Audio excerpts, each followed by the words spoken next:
Internet. Welcome to Nugget Theory, where only those most deserving of Nugget's wisdom are permitted to watch. All others will feel the wrath of the mighty Theory Nugget. Who are you? What are you doing in my recording closet? Nugget will not forget this. Nugget away.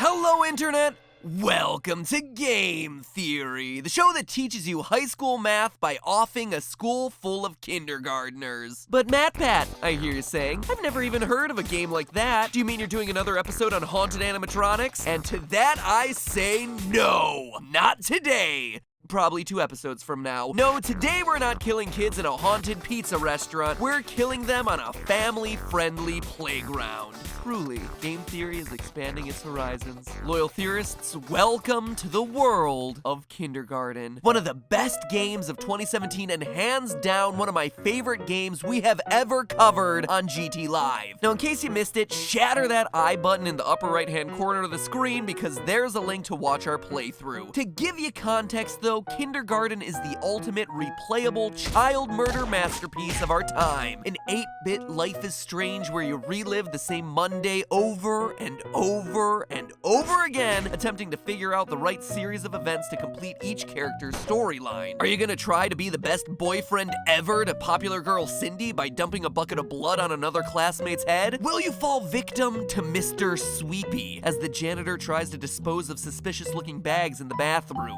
Or are you gonna unravel the mystery behind your fellow classmate Billy's disappearance? Nugget misses Billy. And then there's Nugget. That's me. The friendless weirdo who definitely smells like last night's pizza and kills off the class bully with a poisoned processed chicken ball. We all knew a kid like this growing up, the one who eats the paste, or in the case of our game, digs a hole behind the school that leads to a satanic worship pit. It is not for the worshipping of Satan. It is the Nugget Cave, reserved only for those who have proven their friendship to Nugget. Well, whatever it's called, it's a giant hole in the ground dug into the school sandbox. But here's the kicker. Depending on how you played the game, you'll either survive your jump into the Nugget Cave, or not so much. Do you want to find out? Sure. Are you gonna kick me in?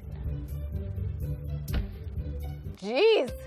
What? The difference between you breaking your little kinder head on the bottom of the Nugget Cave and actually surviving is this. What's that? Poop a bunch of chicken. Don't adjust the resolution of this YouTube video, you're seeing that right. That's a small child emptying his pants of hundreds of chicken nuggets to break your fall when you jump. And it's moments like that, ladies and gentlemen, that make Kindergarten one of the best games of 2017. But now for the real question. And I bet you all know where this is headed. Is this actually possible? Can a giant pile of chicken nuggets actually make the difference between surviving and not surviving a fall? Yes, loyal theorists, that's what you clicked on this video to find out today. Forget Xbox One X and what frame rate its games are gonna be at. Coming off of E3, these are the crucial questions plaguing the gaming industry. So empty your pockets of processed chickeny goodness because we're about to dive headfirst into this theory. That sounds unwise,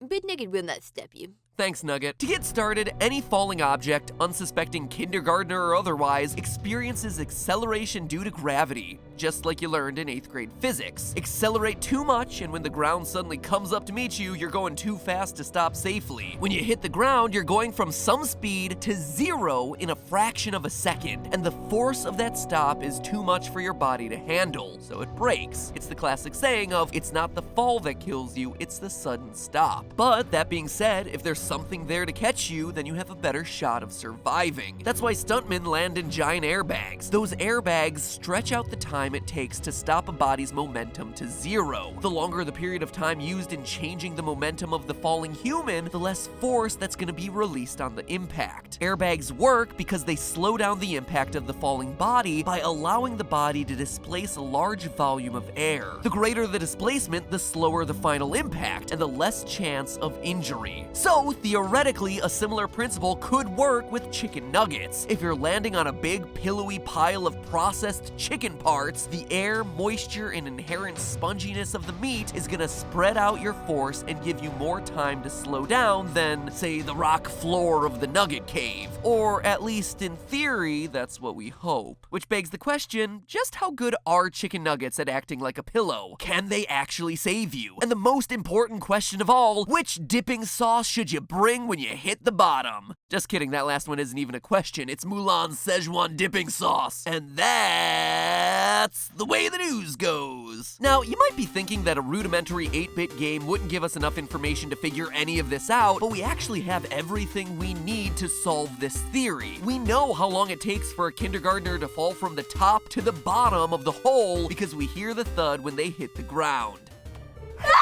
Oh no! We killed her! Goodbye, Lily. No, the pretty Lily should not enter the nugget cave without my pillowy nugget cushion. Yeah, sucks to be her. So after timing out this horrific child's death, I was able to conclude that our fall time is 2.7 seconds. Since Lily starts at a velocity of 0 and is accelerating only due to the force of gravity, which is 9.8 meters per second squared, we're able to calculate that the depth of the nugget cave is 35.7 meters. 35.7 meters is over 100 feet, or 10 stories high, which is a seriously impressive hole to be hand-dug by a kindergartner during recesses using a tiny plastic shovel. But based on that, we can calculate our speed when we hit the bottom of the cave. It's almost 60 miles per hour, 96 kilometers per hour. This tells us right away that he's definitely going fast enough to die on impact. NASA estimates that on average, humans can technically survive an impact of up to 38 miles per hour, but above that, you're pretty much guaranteed to die instantly. And according to the Journal of Pediatric Surgery, the survival rate for children is 50% once you start throwing them off of buildings that are 5 stories high. Don't really know how they got those test results in. Don't really want to know. It's for science!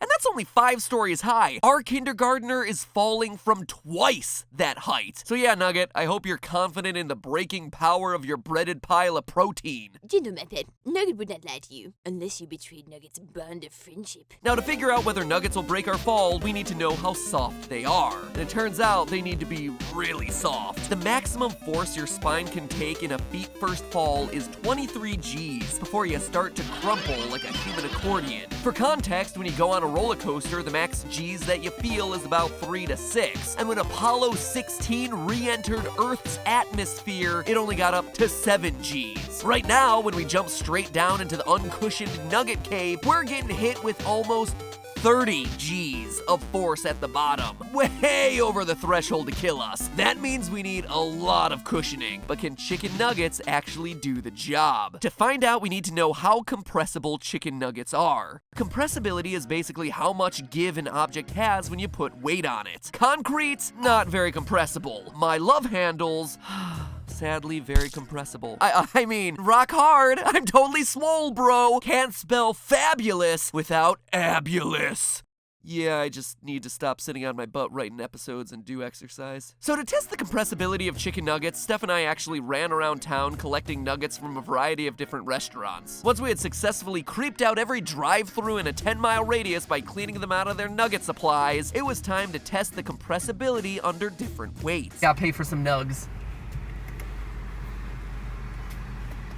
I hate myself for calling it nugs. Don't ever call it nugs. No, never. Based on those calculations, I was able to plot out the squishability of chicken nuggets in this very professional looking graph. Ooh, we didn't even bother to label the axes. Man, that would be like 20 points off if this was graded. The first thing you'll notice here is that chicken nuggets aren't created equal. Wendy's nuggets are far and away the softest and best for compression. Meanwhile, McDonald's nuggets have a hard outer crust that's way too solid and barely compresses at all. So we know right off the bat, if we're going for softness, we're reaching for Wendy's and not the old McDo. Don't worry, McDonald's, your barbecue sauce is still my favorite. Because you're literally right around the corner from where I live, I'm just going to you first. That's just laziness. I also found out from our field tests that chicken nuggets have a weird inflection point where you get just the right amount of weight to squish the nugget down, usually around 5 pounds, but then after that, most of the compression is done, no matter how much more weight you add to them. This presents some serious problems. The thing about chicken nuggets is that, they're a bunch of small flat patties of meat. And unlike packing peanuts, airbags, or even plastic balls in a ball pit, they don't scatter, and they're not filled with a lot of air that you can compress. I mean, sure, they give you a little bit, but even a stack of 100 nuggets only sinks a few inches. It turns out that the harder you hit them with the weight, the more they just become one massive congealed lump of smushed nugget brick. Plus, as you begin to add more and more nuggets to the top of the pile, those nuggets start to weigh down the nuggets on the bottom, basically negating all the compression room that we wanted to have ready to catch our fall in the first place. So after extrapolating these graphs out to include stacks of hundreds or even thousands of nuggets, you start to see a disturbing pattern emerge. Instead of creating a soft pillow of nuggets to catch our fall, we've just created a greasy, meaty floor with a little bit of give, but not enough to slow our toddler hurtling towards the ground at 60 miles an hour. Even if the stack was 500 nuggets tall, by adding 21 inches of compressible nugget goodness for landing, you'd still only be reducing that force from 30 Gs to 27. That means that even incredibly tall stacks of nuggets aren't gonna compress to break the fall enough for us to survive. And that's kind of a bummer, really. I'm usually all about finding a way to make the physics of these things work out, but in this case, you have to remember, you're jumping out of a 10th story window into a pile of formerly frozen meat. So is the nugget cave an impossibility then? Is Nugget forever cursed, never to enter his beloved nugget hideout ever again? Well, not so fast there, my nuggety friend. You might not be able to break your fall with chicken nuggets, but if you take this whole experiment to its extreme, and let's face it, that's the whole point of game theory in the first place, then there is technically a way that the nuggets could save you. Instead of cushioning your fall, what you'd actually need is enough nuggets to make your fall shorter. A pile of nuggets so tall that it lessens your fall distance to a point that you're no longer hitting speeds that result in deadly deceleration. But just how many will you need? Dear viewer, comment below, I need nugget. Then tap subscribe to join the theorists. Can you do both those things in under 3 seconds? Nugget would like to see you try. Ready? 3, 2, 1. Impressive. Perhaps you are worthy of Nugget's friendship after all.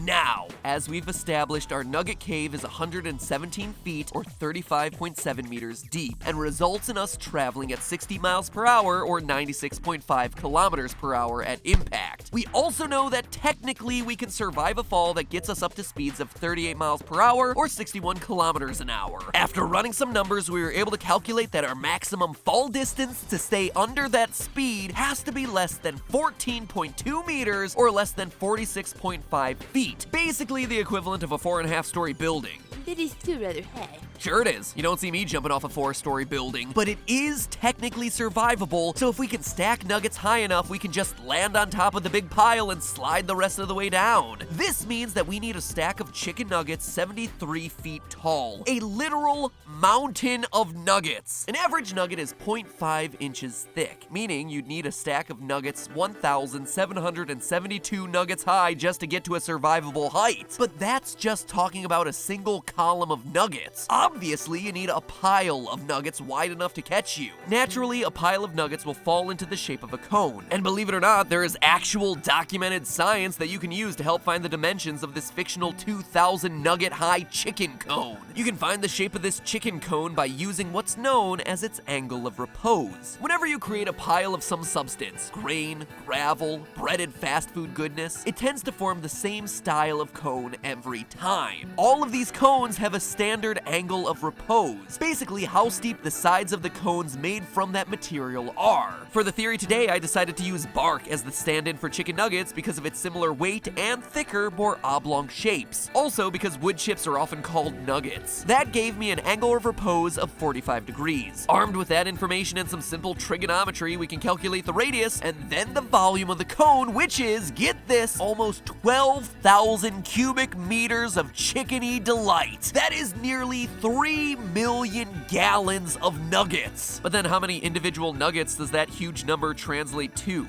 Well, if you divide this total total volume by the volume of one chicken nugget, which is 3.5 times 10 to the negative 5th cubic meters in case you were curious, you get the grand total nugget count to save your life of 340,800,000 chicken nuggets. That is almost 350 million chicken nuggets as the minimum number to get us to survive our fall into Nugget's cave. And if that number seems big to you, think about it this way. We're talking about a cone of nuggets that is as tall as a 6-story building. Nugget's pants are not equipped to handle that. Well, I'd say your pants are the least of your worries there, buddy. I bet your wallet isn't built to handle it either. Buying that many nuggets, even at Burger King's steal of a deal at $1.50 per 10-piece nugget box, you'd be spending over $51 million on chicken flippin' nuggets. Nugget cannot afford that. Nugget has been saving up for Monty's Monstermon card to give to the pretty Lily. Well, then there you have it, Nugget. Stop digging such deep holes. But most importantly of all, remember, that's just a theory. A